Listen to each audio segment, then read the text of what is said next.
My name is Dan Bird. I am from Omaha, Nebraska. Grew up in the Midwest, born in Alabama, but moved as a young child to the Midwest.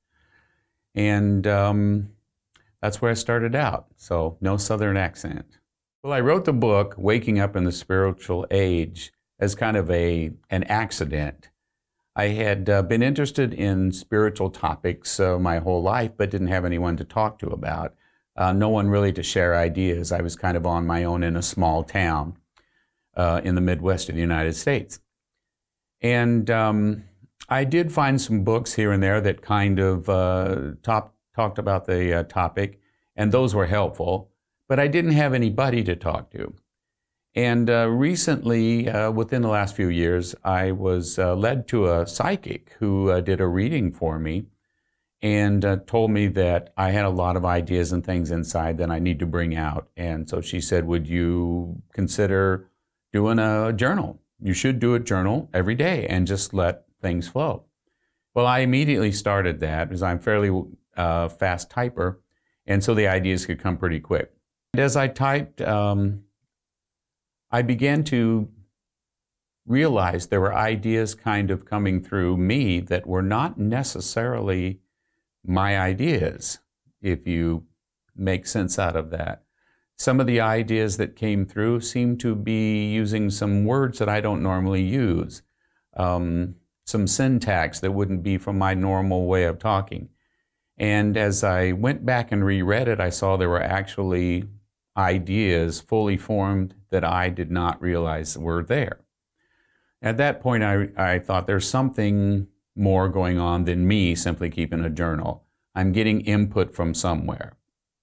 I was not real knowledgeable in this area, but I soon found out there's something called automatic writing, where spiritual beings are able to interact with our own physical communication skills.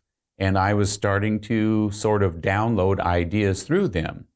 It never felt dangerous, it never felt scary, it never felt anything but positive. And I was very careful about that because I've heard stories that, I don't know if any of them are true, but I've heard stories that it can be a little scary. But this stayed very positive, and I felt like I was in touch with a higher side of myself, or possibly other beings, and I was giving excellent spiritual ideas to work with. Well, the journal grew, and within, I want to say, a year and a half or so, it had reached 300,000 words. It was extremely long, enough for 6 books. And in that time, certain sections of it popped through that seemed like they were, they referred to certain people I knew, or might be useful. Someone may have asked me a question, all of a sudden I received a couple of paragraphs that might deal with that problem or situation.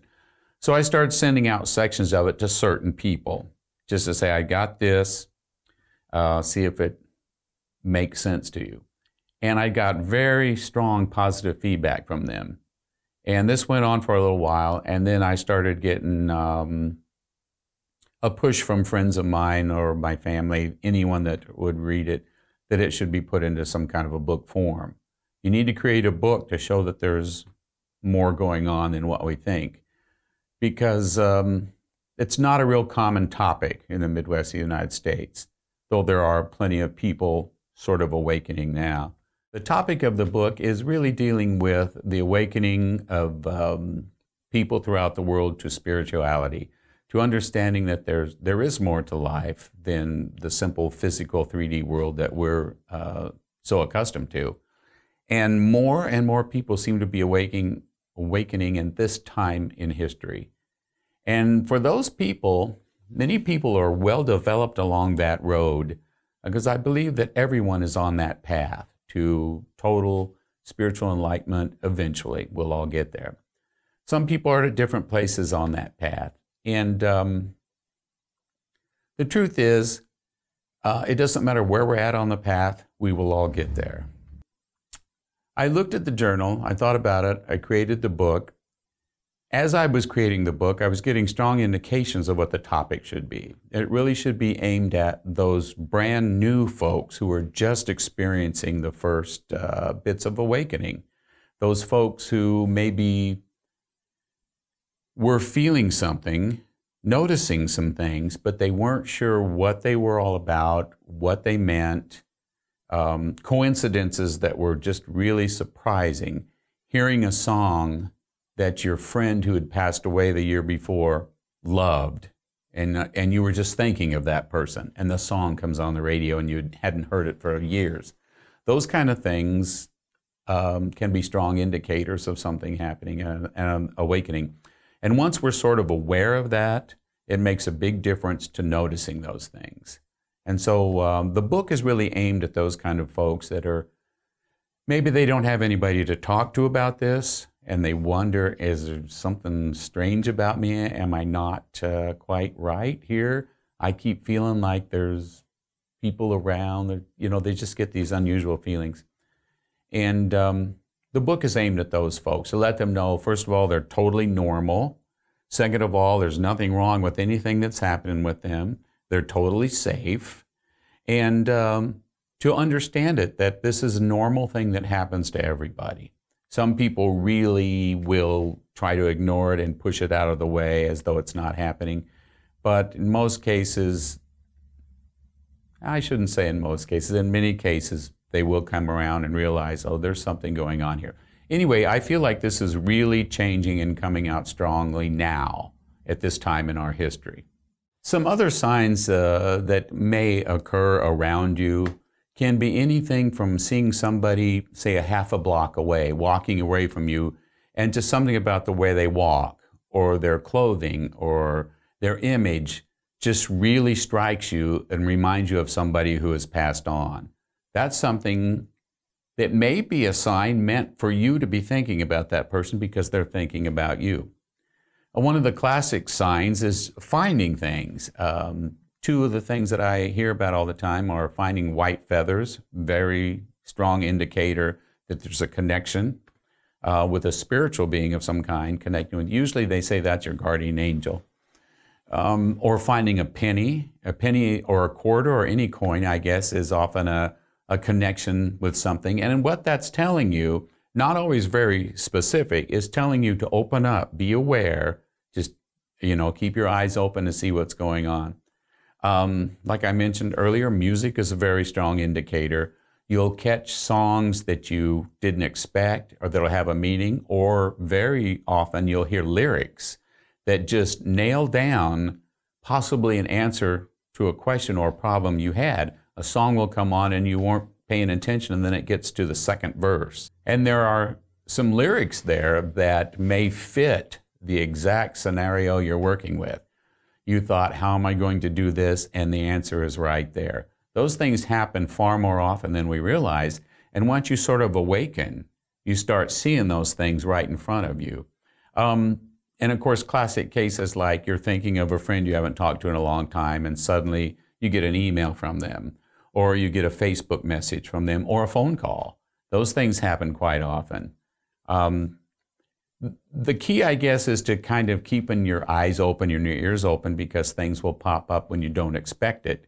And there'll be a connection there. And often there's a reason for that connection. There's some information that needs to be shared, or some news needs to be shared. There's something there that's important, because old friends, family, and so on are connected to you for a reason. And so when you hear those things, you want to pay attention. Are these signs related to religious belief or some kind of philosophy or some kind of an approach? Is an interesting thought, because I think they're beyond that. I think the spirituality or that sort of sign triumphs everything. I think it's very possible to block those kind of signs just by not being open to it, not being aware. But usually, I think signs are more spiritual in nature and less religious in nature. And that's not to say there can't be many signs that do point in something in a religious context. But for me, most of these signs are coming from a spiritual realm that is has the best interest of ourselves in mind, and they're not pushing in any way. What they're usually doing is giving us signs and ideas, thoughts, directions, ways for us to find our own proper true selves, and way to become more spiritual ourselves. So no, I don't think religion really plays a big part of it. No, I think it's spiritual in nature, which is over-encompassing. And it, again, comes from guides or possibly past relatives that are trying to give us information to help us. And one thing that's interesting is they really can't tell you what to do. They can give you indications to help you make decisions, but they have no control over you of any kind, of course. You can do whatever you want. But if you learn to understand kind of what's coming at you through your feelings, intuition, hunches, and so on, you start trusting those. And the more you do that and the more they work out for you, the more they'll develop and become stronger and help you guide you in everyday life and important decisions as well. So we wonder about how does one begin to awaken to spirituality and the possibility that comes with being of spirit. And death in the family of a close one, that could certainly trigger it because of the intense grief and intense feelings that come with that.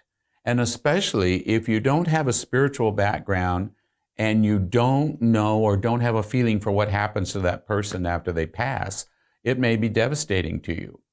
If you have a strong spiritual feeling about things, that life goes on in a spiritual realm, that can be tremendously comforting. And so what else could trigger an awakening?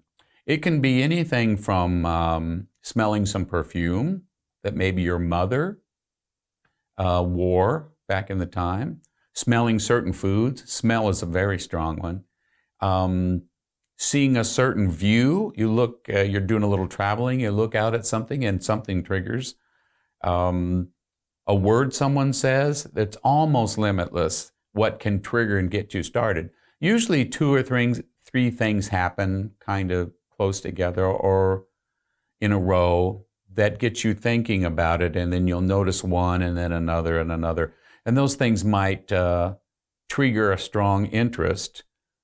You might accidentally find a book that the title strikes your imagination, something about UFOs, or something about ESP, or any one of a number of things can get you started. And then as you glance through the book or read the book, it may talk to you about spirituality. And there may be something in there that just feels right. That's the way it happened with me, a book a long time ago. And there was just something in there. I'd never seen that content or that way of thinking before. And it absolutely added up and clarified so much that I was confused about. So there's many, many ways that you can start the process. You can be around someone who is very spiritual, and just by being around them and feeling that energy, it could trigger something in you and start.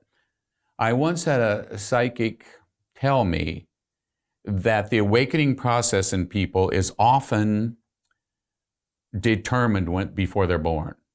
That you will wake up when you're 34 years old. You will wake up when you're 10. You will wake up when you're 90.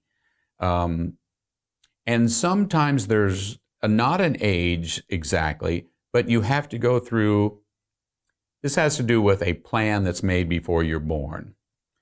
That in that plan you had this, and this, and this have to happen. Those things are going to happen.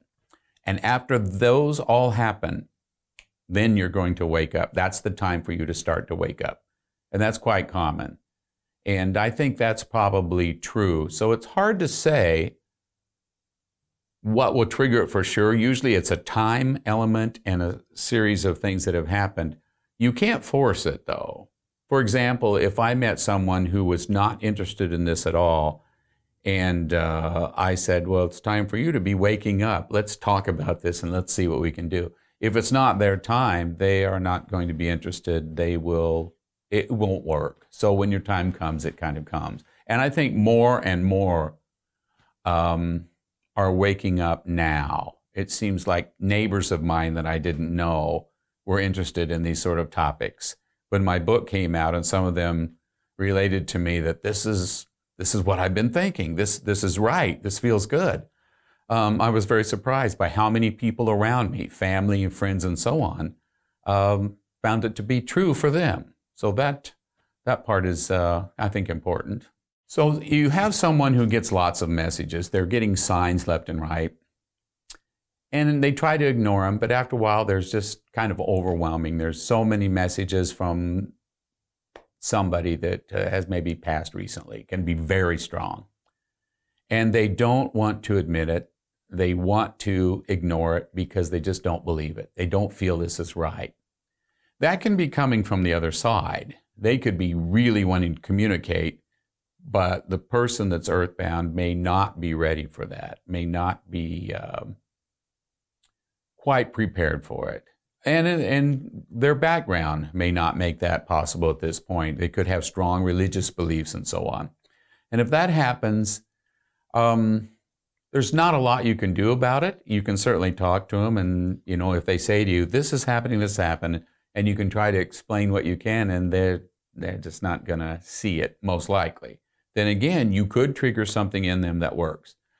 But there's not a lot you can do if they refuse to kind of see it. It's kind of a faith sort of thing. You kind of open up to it, and you open your heart up, and then you sort of feel those things and understand them better. A couple other thoughts I had are, when something is happening to you, as a sort of a spiritual awakening, you kind of realize that every event that happens to you, good, bad, neutral, you can approach in two ways. You can approach it as a victim, or you can approach it as a learner. What I mean by that is a victim will take everything as outside themselves happening has an effect on them. And sometimes it's true, terrible things will happen and you will react that way. Woe is me. But if you can back out of it and back off of it just a little bit and think, am I the victim here? Or am I a learner? It's a terrible thing that's happened. What can I learn from it? That approach to just about anything will change your attitude. You can start seeing there's maybe a reason that this happened. When it's very painful, emotional pain, that makes it difficult to see the positive side. But don't play the victim. What happened, happened. It happened to somebody else, or you wrecked your car, or you lost your job. You can be a victim, or you can lift yourself up and learn something from it. Next time I won't drive so fast. Or I can learn that that was not the right job for me. There's the other side to everything that happens. So choose victim or learner. Another thing is what's going on in the world today that has to do with spirituality is I believe there's a worldwide awakening of spiritual belief and feeling outside of religions. This is kind of overall. And as it grows stronger, it lifts the entire planet. And as we sort of move into a new age, which has been kind of talked about for hundreds of years, what we see is the old regime, the old standards of power are crumbling a little and struggling. They are closed off to spirit, and what they want to do is retain the power the way it is, if not be stronger. And often that's using physical force and so on. But those powers in the world are struggling right now because of the spiritual lifting of the planet. And so they are doubling down and creating a huge rift between them and the rest of the spiritual world. And those who are fighting the old battle, the old way of power and might, and power makes them right, they will lose this battle. They will absolutely lose the battle. They will crumble. It may take a while, it may take a long time, but eventually as we move into the more spiritual age, which I believe is coming, I see more and more people every day feeling this way, it will replace the old ways. and lead to much more prosperity and happy. I can't tell the future, so this could happen in 5 years. This could happen in 200 years. I don't know, but I feel like it's coming, and a lot of folks have felt that way lately. So that's an important thing. One other important part of the spiritual practice or knowledge is past, present, future. Simple concepts, but we want to watch out that we don't focus too much on the past. We don't live in the past. Maybe high school was the best time of your life and you keep thinking about it and going back and trying to stay in contact with your old friends. But now you're 40 years old and they're all moving on, but you're having a hard time. Well, that's not a healthy way to be. And the same thing with the future. If you're thinking of the future and you keep getting these ideas that if I had this new swimming pool or this new car or this wife or all these things that I want, if I can get those, I'm going to be a happy, fulfilled person. And that will never happen because as soon as you have it, you want something else because it doesn't solve the yearning inside you, which is not for more stuff. The yearning inside you is for a relationship with Source or Spirit, coming back to the spiritual center from where we all came. That's what you're yearning for, and you don't realize that. So what does that leave us? The past is not, the past we learned from. We made lots of mistakes. We made positive moves too. But we can't live there. We can't dwell on it. It doesn't serve any purpose. It keeps you from the present, in fact. Same thing with the future. If you're thinking, I just got to get through 2 more years of work and I can retire or whatever it is. Those 2 years will be wasted if that's all you're thinking about. What you want to think about is not the future or the past, but the present only. It is the only thing, when you analyze it, that we have. We have right this moment right now. And if you can learn to make the most out of these moments right now, your life will be very, very fulfilling. And you realize you're driving in a car somewhere, and your son calls on the phone and says, Dad, I want to go to the store and get something. And you're 100 miles away. And he says, but I had a flat tire. Well, you can sit in the car and you can stew about it, or you can tell him, you need to change it. I can't come change it. I'm 100 miles away and I'm going the wrong way. When you think about those things and realize, I can't do anything about that right now where I am. So you try to put it aside, focus on where you are and what you're doing right now, and know that you'll pick up that issue later. When you get home later that night, if the car still has a flat tire, you can go help him or show him how to do it or whatever needs to be done. But learning to let go of what you can't do at that moment, sometimes it seems cold because someone may want you to do something and you simply can't. I'm not there. I can't do it. But if you can push it aside, focused on where you are and what you can do, you'll be much more happy. The book is Waking Up in the Spiritual Age, and it really is aimed at newly awakening people, people who have felt something going on but they're not sure.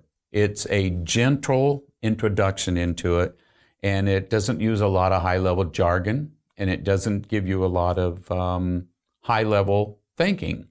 It brings you gently into what is starting to work with you.